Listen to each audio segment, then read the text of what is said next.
My name is Eleanor Hughes, and in today's episode, we dive into the intersection of climate and gender, including discussion on gendered effects and also grassroots initiatives. I have the distinct pleasure to be joined by Dr. Dushinta Amadi, a lecturer in ecology and conservation biology in the Department of Plant Sciences at Kenyatta University in Nairobi, Kenya. Thank you so much for joining me today. For my first question, just so our listeners can get to know you better, what first drew you to the intersection of climate change and gender? Was there a particular experience that shaped your perspective?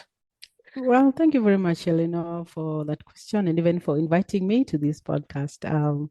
Yes, there was, and it's quite crazy because in my childhood, I suffered one episode that I'll never forget as a young girl growing up in a rural African setting or in a Kenyan village for that matter.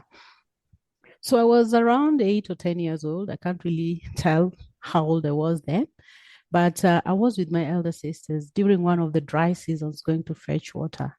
And the stream was approximately about 8 kilometers away from home. And as a young girl who had not been used to trekking long distances, I accompanied my siblings to this activity. So immediately we came back after a whole day, of course, event because you go up in the morning and come back later in the evening. I slept overnight, woke up the following morning, but I was not able to walk. Reason being that my legs were swollen. My whole leg was swollen, and my mom had to look for these herbalists, those who do physiotherapy, using herbal medications or concoctions to really help out. So I was not able to walk almost a whole week, unable to go to school. Yeah, because my ankle was so swollen and they were hurting. And I think that was the greatest pain I had that went through probably my muscles or my bones. So from that episode alone, I felt like, why would we suffer this much if as young girls, for example, growing up in rural areas, our village is one of the areas that is described as arid and semi-arid, and therefore most of the times we suffer from some of the devastating droughts, quite long droughts that will result into water pans and even ponds drying out, and people having to go longer distances to look for water. Now, when I was growing up again, I had an intrinsic passion for environmental issues. And when the climate change issue came up, I'm a millennial and therefore I've grown a little longer than you. So when climate change issues came up, yeah, so I had that passion, and I came into climate change through the conservation lens. My interest was just to conserve the environment and see how people can live better. And looking at what women go through or what we went through as young girls growing up in rural African setting, I had a passion, or I felt like this is the time for me to get into this space, if it's not from any angle, but to see how we can support other people, enlighten people, to really be cautious about the environment, to be cautious about issues of gender. And as we'll discuss later on, you'll see how much gender, inequality or disparities are so entrenched in these settings. Yeah. Fantastic. Thank you so much for sharing that. And you just mentioned how gender and climate are intertwined.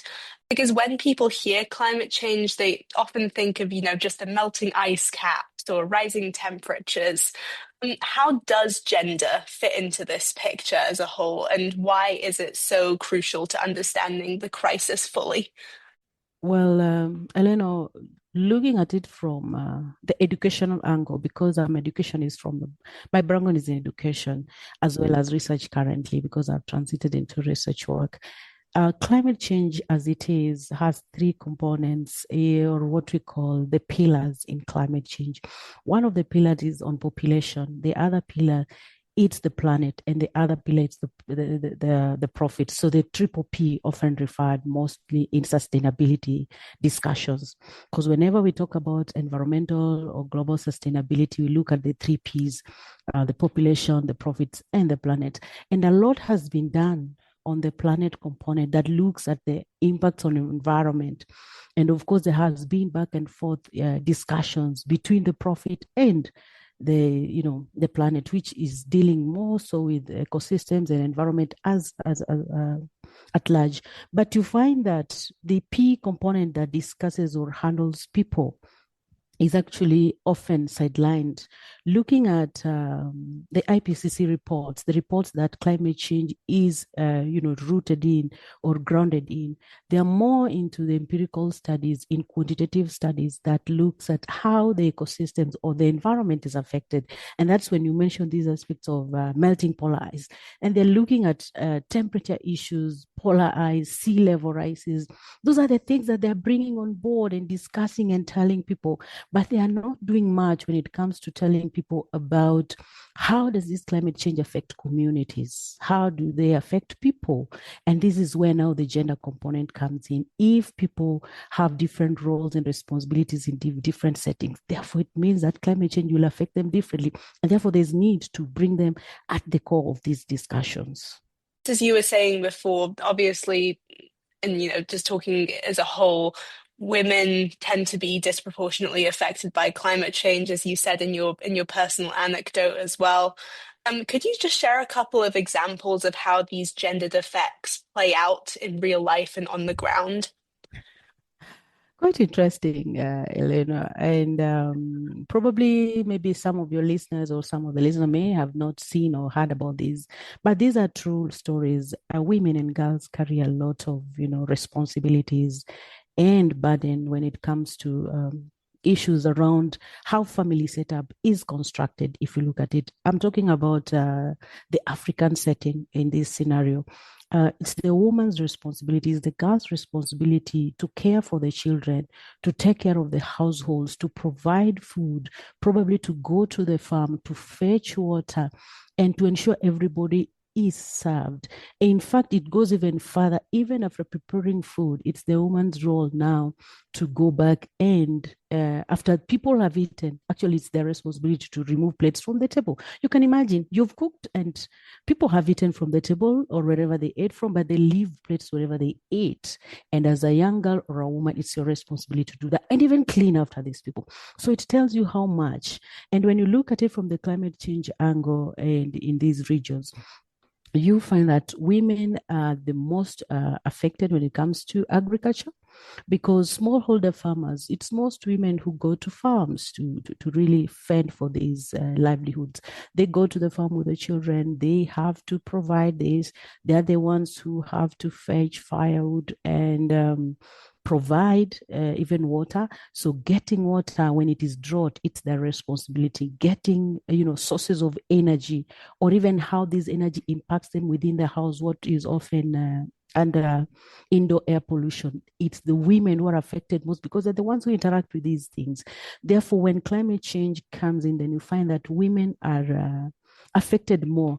Well, I don't know where men are in this context because there are situations where you find women are at the center of a climate crisis, but you wonder where the men are. But there are always women and children suffering in these scenarios. Yes. Really interesting. Thank you so much for sharing that.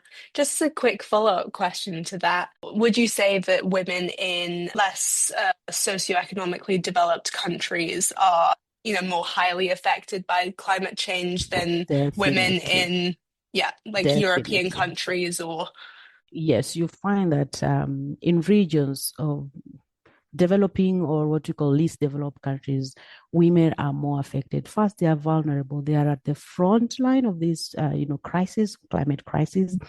For example, if there is a flooding in a region, the most people who will be found within these situations are women, probably flooding coming, the riverine floods coming up.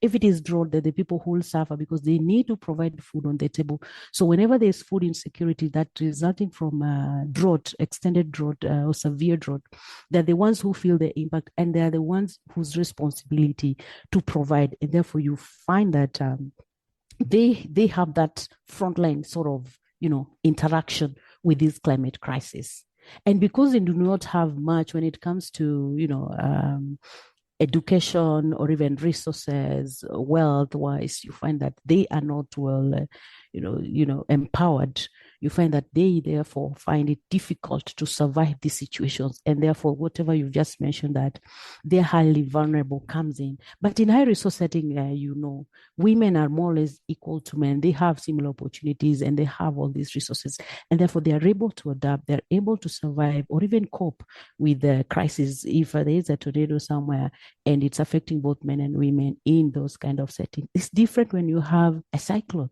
in these other regions. Yeah. Thank you so much. So there's lots of different factors that go into all of Yeah, this. You've got social, you've got economic, you've got, political, all of these exactly, sorts of things exactly. that go into it. You've written about and spoken about women not just as victims of climate change, but also as agents of change. Does female leadership in climate resilience look like to you, and what barriers still exist for them? Even before I get into the women leadership, I think the women fraternity, and more so in developing countries, have failed themselves. And sorry to use that, because if you look at the numbers currently, you find that women surpass the number of men in these regions. However, you find that they are lacking in some of the decision making spaces. I say that they are not within the power circles. I would use that word. They're not within the power circles.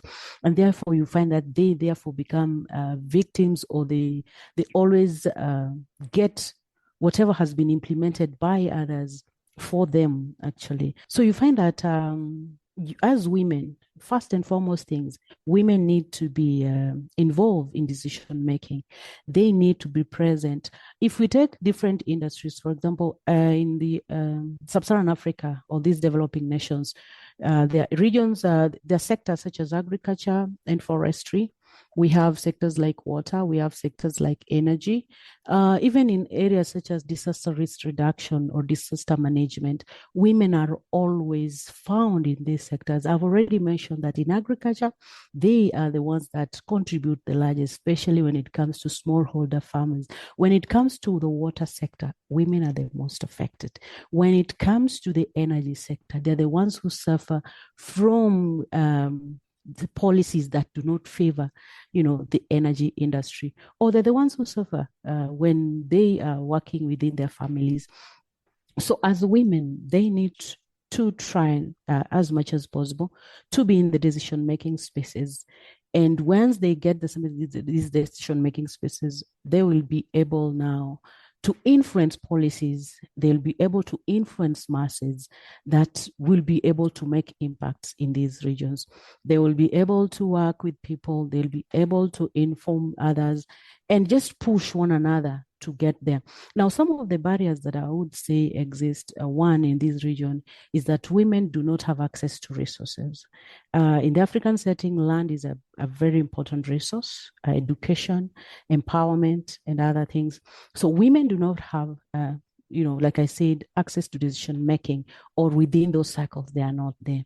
Women do not have access to land. Actually, in our cultures, a woman is not supposed to inherit. In the West, parents will always have wills and subdivide their inheritance to their children equally, or the way they want, but to all children. But in these settings, you'll find that parents will always pass down the resources and the wealth that they have to the male children, and therefore the girl child is often left aside. So women need to be present in this. They need these resources. They need to be educated. So there is need for education, empowerment, and training skills, so that they'll be able to do or move. And when we have movements, the pro-feminists and the gender people, if women are more in this cycle, then they'll be able to influence policies that will support the feminine gender. Yes. Thank you so much. That's really interesting. Obviously, that's speaking on specifically like an African level, but in terms of like current climate policies that are supposed to, be worldwide climate policies like the Paris Agreement or some of the COP agendas, do you think that they adequately incorporate gender perspectives? Or if they don't, what's missing, and how would it become more inclusive? I think we need to understand these global discourses, especially when it comes to climate conversations, from two perspectives. One, we are having different societies converging in a global space or at one place to negotiate around issues that affect people differently. And when it comes to gender matters and gender discussions in the Conference of Parties of the UNFCCC, you find that those societies or the parties that are pulling down these conversations or pulling back conversations are often referred to the conservative societies. So the nations that are more conservative are more reserved and resistant, sorry, to changes to this development within the intersectionality spaces, to the inclusivity issues, to the human rights aspects, because within their settings, these are not things that they've given away. They've not yet given away. You get. But I find it quite critical because it's within these international discourses or platforms that we set the tone for what happens on the ground, right?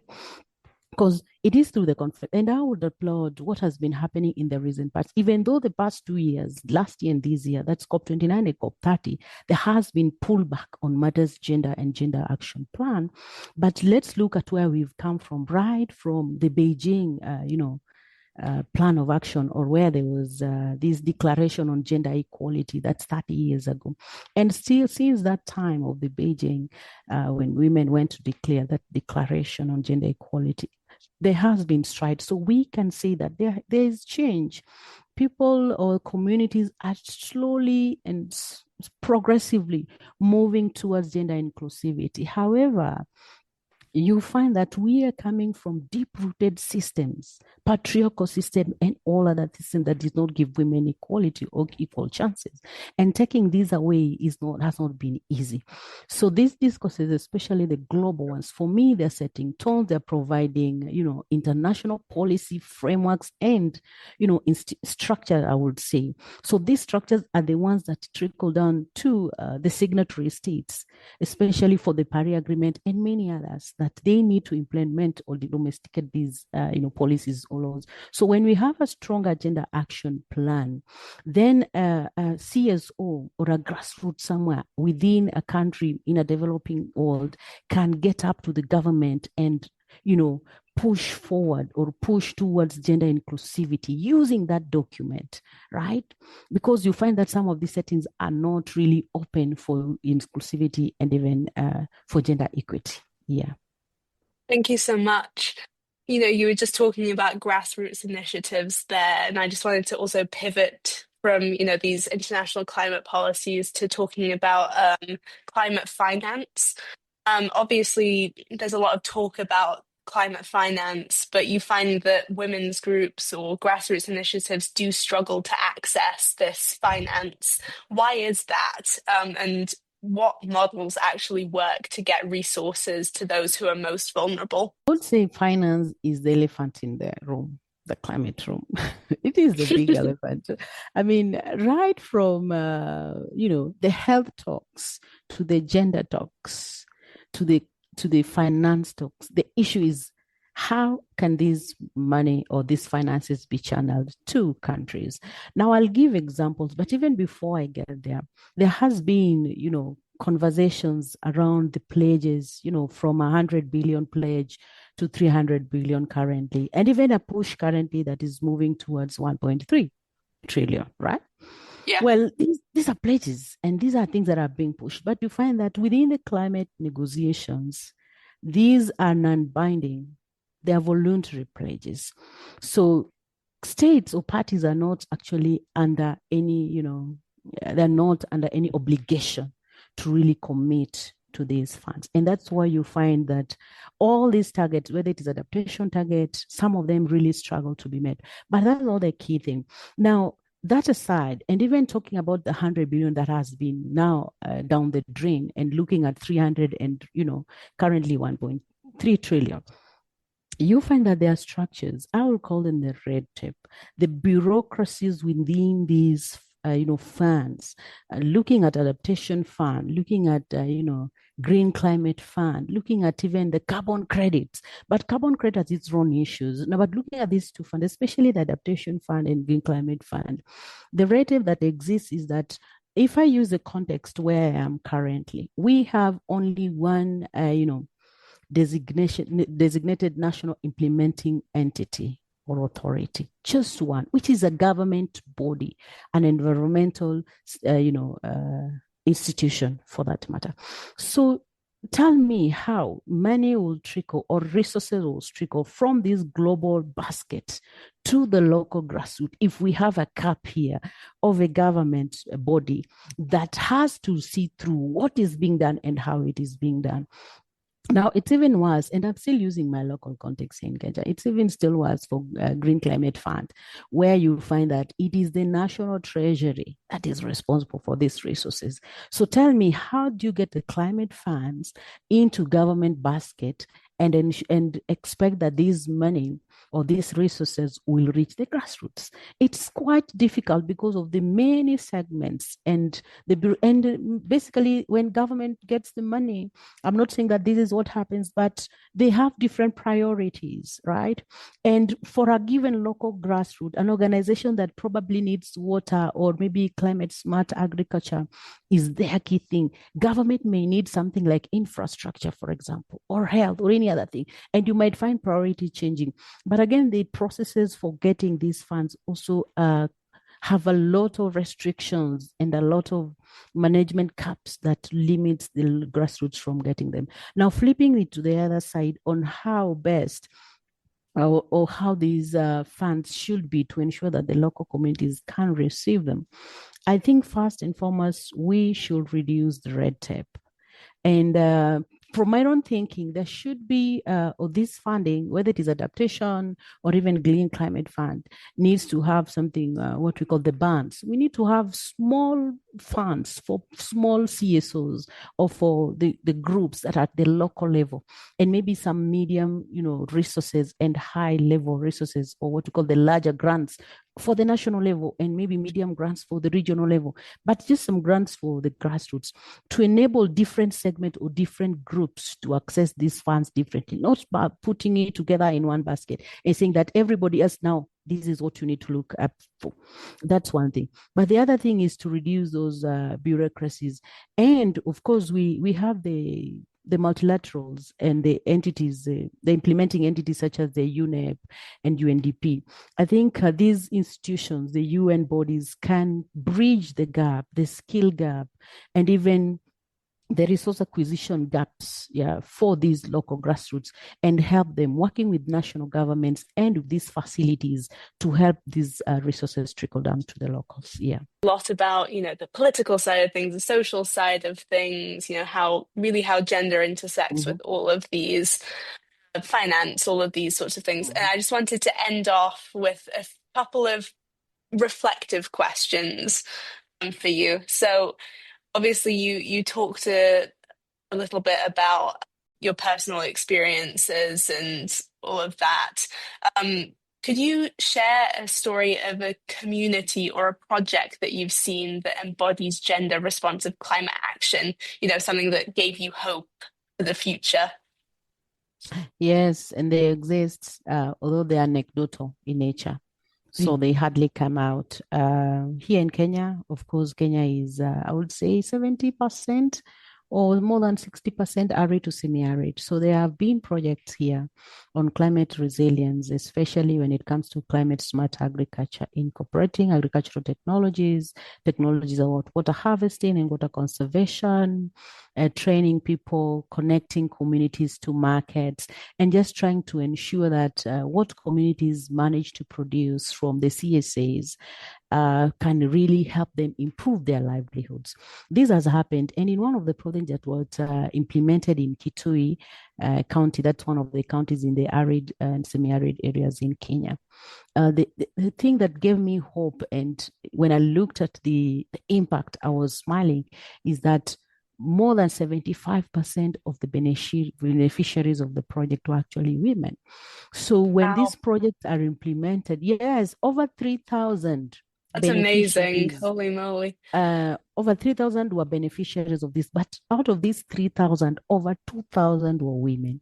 So it tells you how much they integrated or streamlined issues of gender mainstreaming, especially in agriculture. So these are some of the things when you see them, the impact going down, women being able to get food easily from within their gardens, or even being able to sell off excess produce from their farms to get some income, then it helps you, it shows that there is climate resilience within these regions.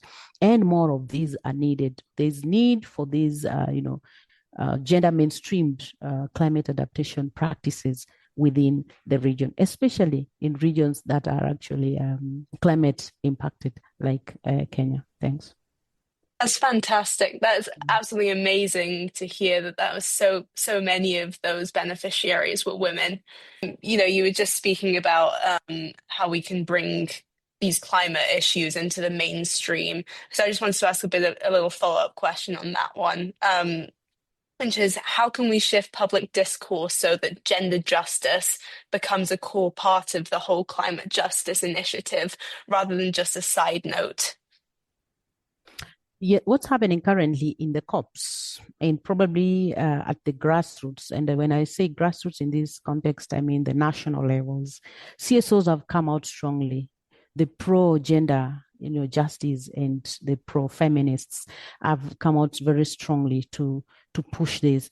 Now, for the listeners and any other person out there who wants to make this a common thing, especially in the climate justice space, for me, I would want to ask a listener or any other person who is interested in this that what sort of future would you want to live in or have for yourself when it comes to equity issues? Right? As a man, as a woman, or any other person out there, what kind of a future would you want to live in or have, or present life that you would have, based on what we've seen is happening currently? If you're wanting something, if you want a future that is equitable, then the only way to ensure that equity is through action. So we need to live it. We need to act it. We should not be, we shouldn't ignore, we shouldn't turn a blind eye to some of these things that are happening. We need to speak boldly about them, talk about the impacts, and even more to CSOs and any other groups out there. We need to have more evidence, especially qualitative evidence that will show, that will push the human face, the feminine face to some of these impacts. And that is what will help us turn the table around. Yeah. Thank you so much for sharing that. And that's the end of my questions.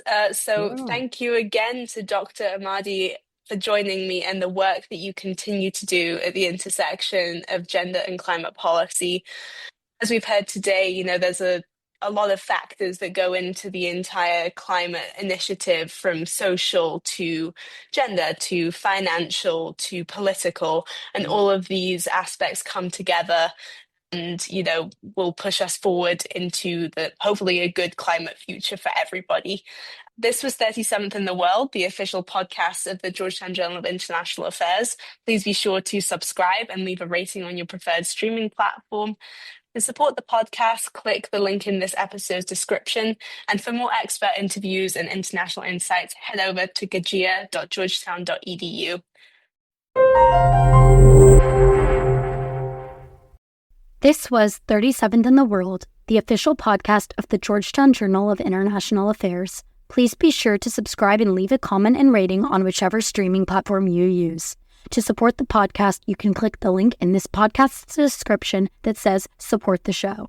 To read other insightful interviews and articles, please check out gajia.georgetown.edu.